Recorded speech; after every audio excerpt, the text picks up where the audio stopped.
guys, welcome to this week's video, and today I'm going to go through how I made a recent fox doll. It's the second doll of the new fox sculpt that I did. The previous one, you can go back to my channel and have a look at that video, but this is the second one I've done, and I went for a little bit of a different colour scheme this time. So there's a lot of pink and white and black in it, but this is what we have. Her name is Nootka the Roseate fox, and I've used a couple of different faux furs with this one, and I've also included the regular eye markings that I do and the black ears that I normally do, but this time I did a black snout. She has glass green fox sort of eyes, and this fur here has a lot of different patterns with the grey, the white and the black, and it's got some pink on it as well. And then also the legs are pink with black little feet, and also a big long fluffy tail, and this faux fur is really nice as well. One of my favourite faux furs, and I don't actually have much of it left, which is kind of unfortunate.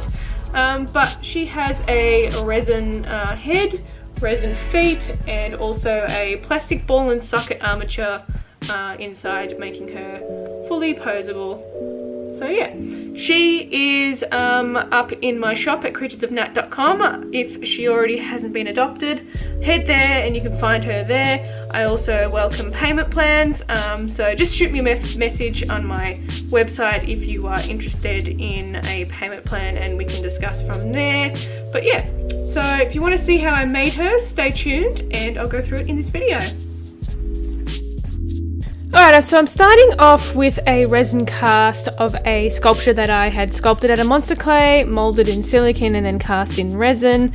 And I have cast the eyes inside of the head of this, so it has glass eyes. And I do have a tutorial in my shop at creaturesofnat.com if you want to know how to cast some glass eyes in resin. That's just my way.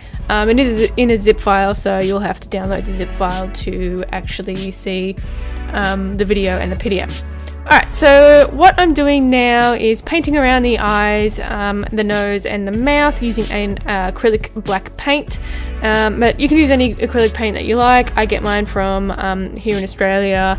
I get mine from some local art supply stores, one in Melbourne Artist Supplies, and the brand is Acrylic, and I really like this paint, but like I said, you can use whatever you want. And I usually prime my resin before I paint it, so you can check out my primer video if you want to know what primers I use. And once I've done that, I'm going to go ahead and paint the feet as well. So this is also the same deal as the head. It is resin cast, and I have it inside of a ball and socket armature. And I'm doing the same thing as the face as well, which is painting all of the pieces that I want to be black. And I actually remembered that I'm going to be furring the feet a black, so I just ended up painting the whole thing black anyway, so it's kind of pointless to actually do the intricate little things when I could have done it really quickly with a bigger brush, but oh well. So this is a fur that I'm going to be using. It is a nice long piled faux fur, and it has sort of like an ombre pink effect. So it's a bit darker down near the roots and lighter, and then it goes, the tips are like darker as well. So I've drawn out the pictures, or the patterns rather, and just cutting it out with a small pair of sharp scissors. So with all of my creatures that I make, I usually have a backstory. So this is Nootka's backstory. Roseate foxes are regal creatures. They have a stunning coat varying in different shades of pinks, with their legs, tails and heads usually black in colour. Their eyes also come in a variety of different colours. Nootka, however, has green eyes. These foxes are usually solitary animals and can have a litter of kits ranging from 1 to 5 once a year. The kits usually stay for almost a full year before being shooed off by their mother. They have a spectacular call which is more like a howl and is often mistaken for a wolf. They also chatter to communicate with each other. Roseate foxes are usually found in the area Ironwoods in the Red Tribal Lands Mer off Krai, India. Alright, so you can see the other fur that I used. It had nice little patterns on it of black, grey and pink and white as well. So I sewed it up on a sewing machine, leaving the legs, the back end and the neck area open. and I'm going to go turn it inside out, which is what we have here, so you can see how the doll is going to look. So it's a bit fluffy at the moment and it will need a trim, but I'm really liking the way it's turning out. And she has a pink underbelly, so it's all pink, and the back and the tail is also going to be pink with a black like end of it, black tipped end, if that makes sense. So once I've done that, I'm going to thread through the ball and socket armature and attach all of the pieces, and then I'm going to sew it up using a ladder stitch. And I have a ladder stitch tutorial also in my playlists as well, so you can check that out.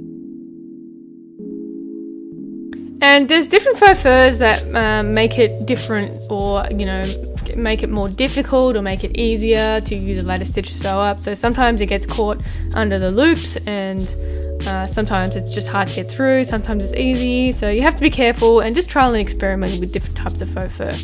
So once I've sewn it all up, I'm going to tie it off at the end, just with a couple of straight knots. I'll cut the thread off, and then I'm going to go ahead and glue that faux fur onto the resin piece using a tacky fabric glue that I got from a local store here called Spotlight, but you can find it in any of your local craft stores. They should have something that's similar to, or just says like fabric glue.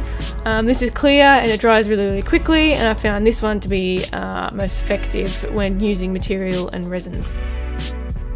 So I usually load up the inside of the fur because the fur sort of absorbs the glue, and then I usually leave it overnight to dry properly and make sure the fur has adhered properly to the resin.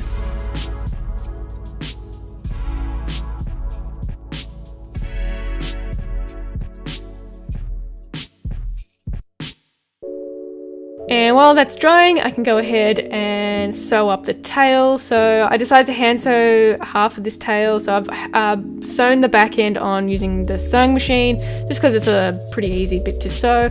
And then I'm going to go ahead and sew up the rest of it by hand. I probably could have sewn it up on the sewing machine, but I don't know why I just decided to do it by hand. Same deal using the ladder stitch as well. Hi guys, so I wanted to show you what I'm up to so far. So all of the fur has been put on the base, so I'm waiting for it to dry, and then I will give it a bit of a trim, and then I can show you what it looks like, and then I can start finishing up on the little feet here, and then it's pretty much done. So then I can start taking some photos and editing them for next week or last week if you're seeing this now. So yeah, a little bit of a different pattern this time. Still going with my little black side flick things here, but yeah, I'm gonna wait for it to dry and then I can trim it, so I'll keep you updated.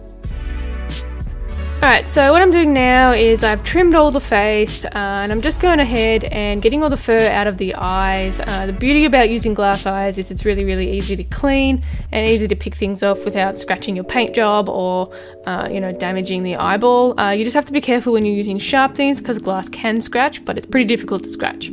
So once I've done all of that, I go ahead and just fill in all of the areas that need a new touch up with some of that paint. I use a combination between fabric paint and acrylic paints. It just depends what is working and what's not. So just experiment as well and you'll find what works for you. And then just adding any little details like whiskers or patterns or anything like that you want to add to your doll. I decided just to add some whiskers and that's it. Because the doll is pretty busy in itself, so I didn't want to make it too busy because the point of the pink was to sort of take away or make it like a softer area because of all the patterns on the body. And this is the final result when everything's been furred and everything's been touched up. So you can head to my shop, creaturesofnat.com, to see if she's still there. If not, shoot me a message or we can work something else out over a commission or something. But yeah, that's it from me today, guys. I hope you enjoyed the video.